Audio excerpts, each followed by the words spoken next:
Hello guys, welcome to the channel. आप सभी को मेरा नमस्ते। तो दोस्तों, आई होप आप सबकी तैयारी बहुत अच्छी चल रही होगी एग्ज़ाम के लिए। अब तो बहुत कम दिन ही बचे हुए हैं मेंस के एग्ज़ाम के लिए। इस हफ्ते के एंड में या फिर मोस्ट प्रोबेबली मंडे तक एडमिट कार्ड मेरे ख्याल से आ जाएंगे मेंस के। और मेरी भी तैयारी ठीक ठाक चल रही है। रोज़ सुबह उठता हूँ, करंट अफेयर पढ़ता हूँ और करंट अफेयर देखते ही मुझे रोना आता है। मतलब बहुत ज़्यादा ही रोना आ रहा है आजकल तो करंट अफेयर देख के। मतलब सब मिक्सअप हो रहा है। मतलब एक न्यूज़ पढ़ रहा हूँ तो पिछली भूल रहा हूँ। तो अभी मैं क्या कर रहा हूँ कि रिवीजन पे ज़्यादा फोकस कर रहा हूँ। हालांकि अभी मेरा 1.5 महीने का करंट अफेयर बाकी है। वो तो कर ही रहा हूँ, लेकिन मैं अभी ज़्यादा रिवीजन कर रहा हूँ कि दोबारा तिबारा हो जाए। क्योंकि वो याद चीज़ें आनी चाहिए और मेरा हमेशा ये मोटो रहता है कि जो भी मैंने पढ़ा है अगर उसमें से कुछ आ जाए एग्ज़ाम में तो वो मुझे आना ही चाहिए, भले कुछ भी हो जाए, है ना। ऐसा ना हो कि मैंने पढ़ा है और एग्ज़ाम में वही क्वेश्चन कुछ आया और मुझे ना याद आया तो बड़ा दुख होता है मुझे। तो जितना भी पढ़ा है मैंने वो तो मैं दोबारा तिबारा कर रहा हूँ। तो करंट अफेयर का तो ये है। बाकी क्वांट और रीजनिंग और इंग्लिश के लिए तो मॉक सबमिट करके कर रहा हूँ मैं प्रैक्टिस। तो आज मैं आपको बताता हूँ कैसे क्वांट का मॉक्स हमें एग्ज़ाम में देना है। तो दोस्तों, उसके लिए एक गाइडली का ऑल इंडिया मॉक था मेंस का, पीओ मेंस का, वो मैंने दिया था। तो उसके आपको एक बार मार्क्स बता देता हूँ। मार्क्स कुछ ज़्यादा अच्छे नहीं है। तो उसके जो क्वांट का सेक्शन है उसके थ्रू मैं आपको बताता हूँ कि कैसे हमें मैथ को अटेम्प्ट करना है, क्वांट को अटेम्प्ट करना है। ये था मेरे ख्याल से, हाँ। हम्म। हाँ, तो इसमें मैंने अटेम्प्ट किए थे 62 और कट ऑफ भी 62 ही गई है। और मेरे मार्क्स आए थे 59.6, है ना। परसेंटाइल है 79। और मैं आपको इंडिविजुअली बताता हूँ। हम्म, तो डीआई में मैंने 8 करे थे, एक गलत हो गया था, 7 सही थे। तो डीआई में मेरे मार्क्स थे 10.62। इंग्लिश में मैंने 27 किए थे और मार्क्स आए हैं 25.11। जीके एग्ज़ाम लेवल थी, मतलब अच्छी थी, एकदम इजी नहीं थी ये इस मॉक की जीके। तो मैं 12 ही कर पाया था और उसमें भी एक गलत हुआ है, तो 10.75 मार्क्स आए हैं जीके में।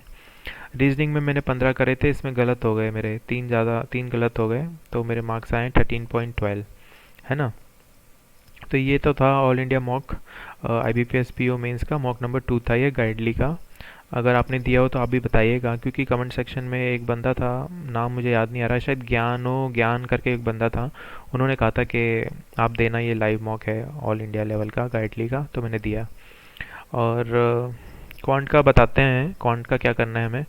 क्वांट का मैं, अच्छा, एक मैंने ऑली बोर्ड का भी जस्ट सुबह दिया था, उससे बताता हूँ। उसके नंबर मेरे ठीक आए थे तो उसका दिखाता हूँ मैं आपको ऑली बोर्ड में।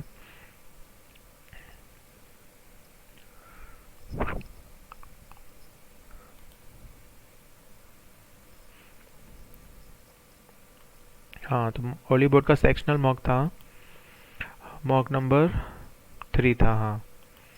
तो हम्म, तो मैंने 13 अटेम्प्ट किए थे, 35 क्वेश्चंस थे और एक गलत हो गया, 12 सही हो गए। और स्कोर मेरा था 20.50, है ना। हाँ, यहाँ पर है ना। तो परसेंटाइल 94 है और 12 सही थे, एक गलत।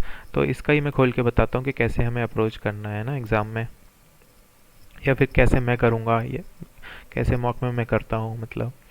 तो जैसे कि सबसे पहले क्वेश्चन ये खुला, छोटू सी कैसलेट खुली मेरे सामने, है ना।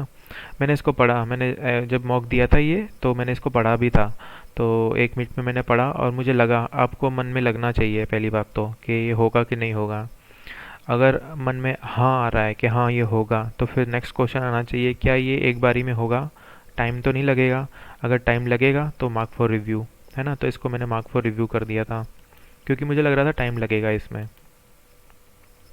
ये था डेटा सफिशिएंसी का, ये पहला था। मैंने इसको ट्राई किया तो मुझसे कंफ्यूज हो रहा था मैं, तो फिर मैंने इसको स्किप कर दिया तुरंत ही, है ना। 1 मिनट ट्राई किया और तुरंत स्किप। 1 मिनट के अंदर अगर आपको चमक नहीं रहा कुछ भी तो फिर आप छोड़िए दो उसे, क्योंकि टाइम वेस्ट हो जाएगा। फिर ये दूसरा डेटा क्वांटिटी बेस पे था ये, तो ये मैंने कर दिया, है ना। इसमें कुछ नहीं है, कंडीशन दी हुई थी सी इज़ ग्रेटर देन ज़ीरो, तो आपको सी को पॉजिटिव मानना है।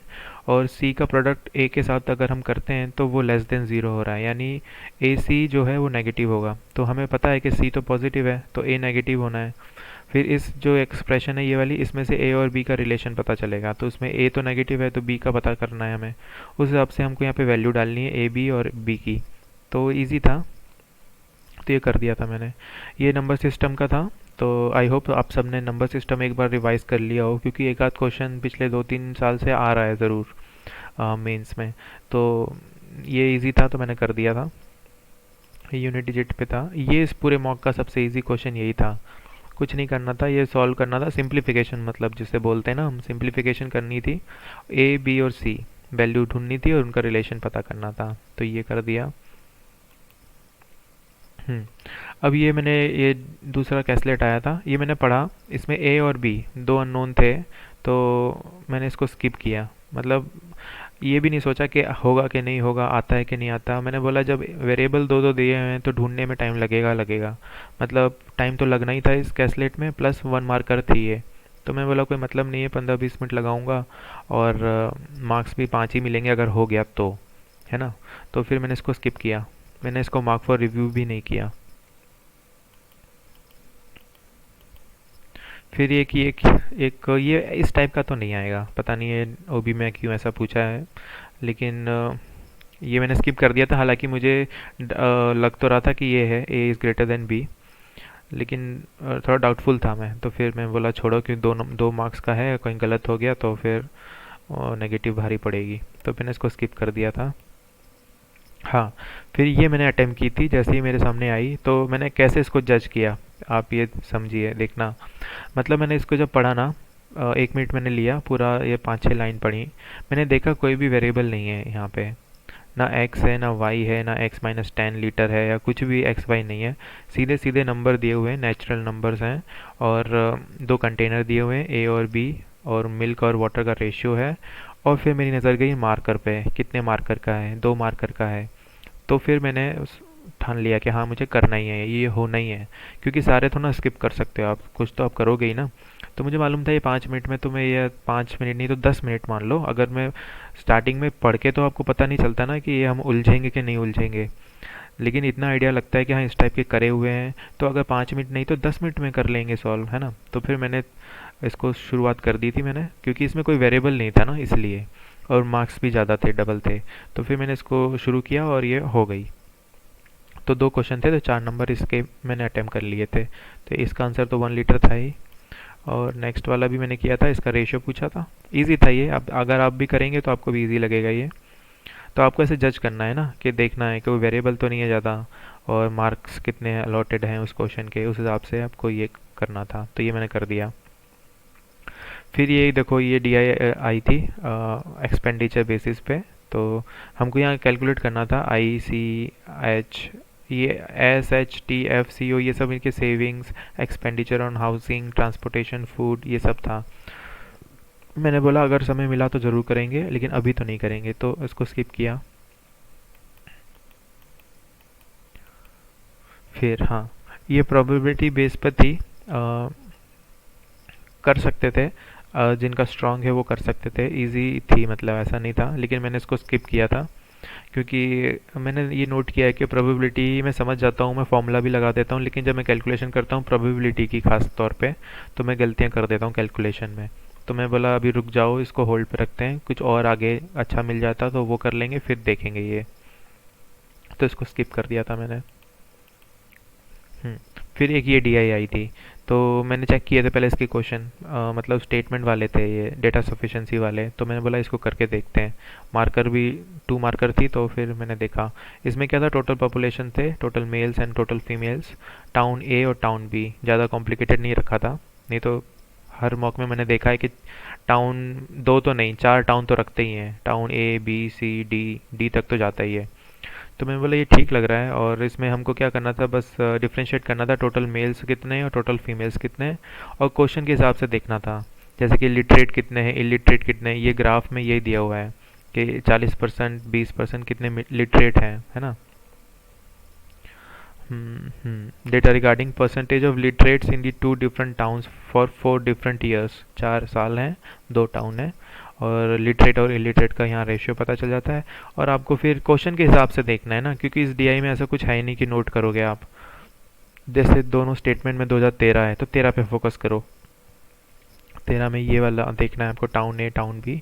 और फिर आपको देखना है कि जो पूछा है वो हो रहा है कि नहीं हो रहा। तो ये इजी लगा मुझे, तो मैंने इसको ऑन दी गो, मतलब कर दिया पहली बार में ही। और 2 मार्कर की थी तो कर दी।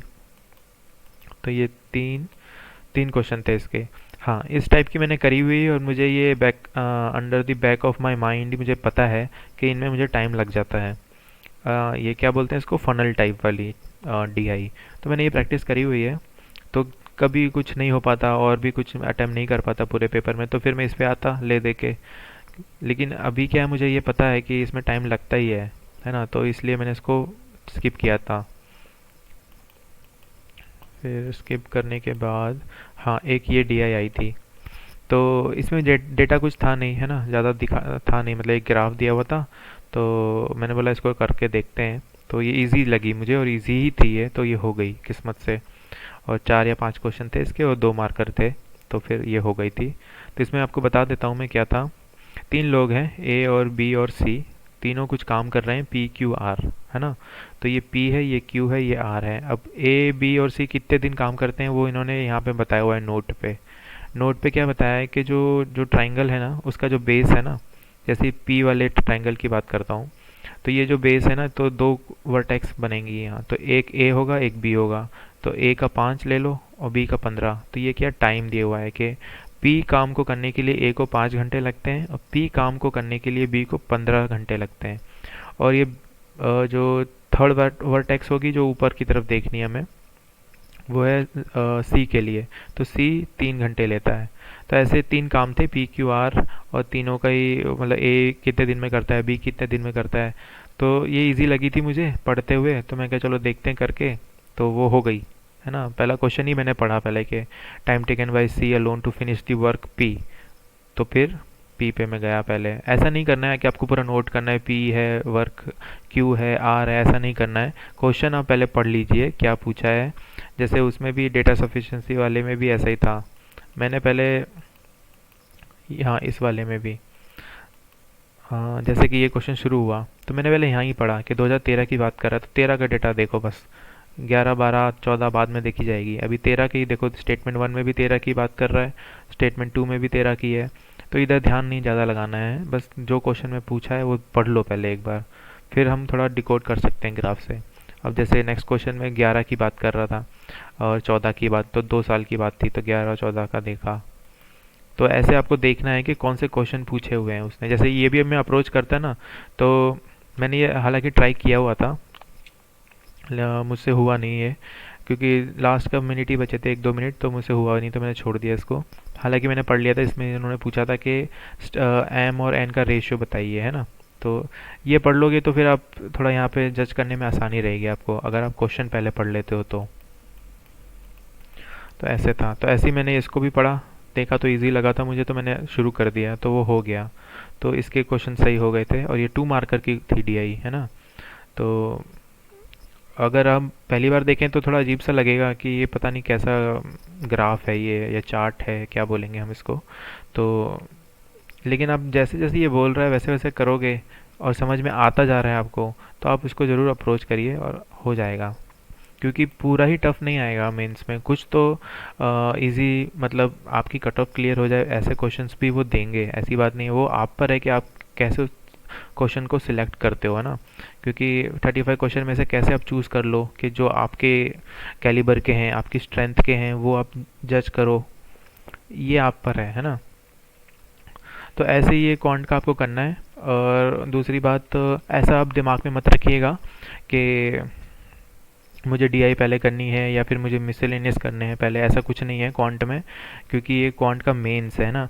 प्रीलिम्स की बात दूसरी होती है कि हम सिलेक्टिव होते हैं कि हमें पहले नंबर सीरीज करनी है या स्पीड मैथ पहले करनी है, फिर बाद में डीआई करनी है, फिर बाद में अरिथमेटिक करनी है। प्रीलिम्स के लिए अलग है पूरा पैटर्न, मेंस में ऐसा कुछ भी नहीं है ना। आपको जो क्वेश्चन सामने दिखा, आपने पढ़ा, आपने जज किया कि हुआ होगा कि नहीं होगा। अगर हाँ आ रहा है आंसर कि हाँ ये हो सकता है, तो दूसरा क्वेश्चन तुरंत पूछिए कि ये क्या सफिशिएंट टाइम में हो जाएगा मुझसे, क्या मुझे ज़्यादा टाइम तो नहीं लग जाएगा, है ना। अगर उसका आंसर हाँ है कि हाँ ज़्यादा टाइम लगेगा, तो फिर मार्क फॉर रिव्यू करिए उसे और स्किप करिए। फिर दूसरा क्वेश्चन आया, अगर उसको आपको लग रहा है कि हाँ ये ठीक है, अच्छा है, कर सकते हैं और कम टाइम में भी हो जाएगा या लिमिटेड टाइम में भी हो जाएगा, तो आप उसे अप्रोच करिए, है ना। तो जज करिए आप ऐसे। ऐसा मत बाइफरकेट करिएगा कि पहले मैं मिसलेनियस करूँ या ब्लैंक्स करूँ पहले। डीआई बाद में करूँ, या कुछ लोग पहले डीआई को ढूंढेंगे फिर वो करेंगे। ऐसा मैं तो नहीं करता। एक बार आप मॉक दीजिए तो आप एक बार इस तरीके से भी आप करके दे देखिए क्वांट का एग्ज़ाम।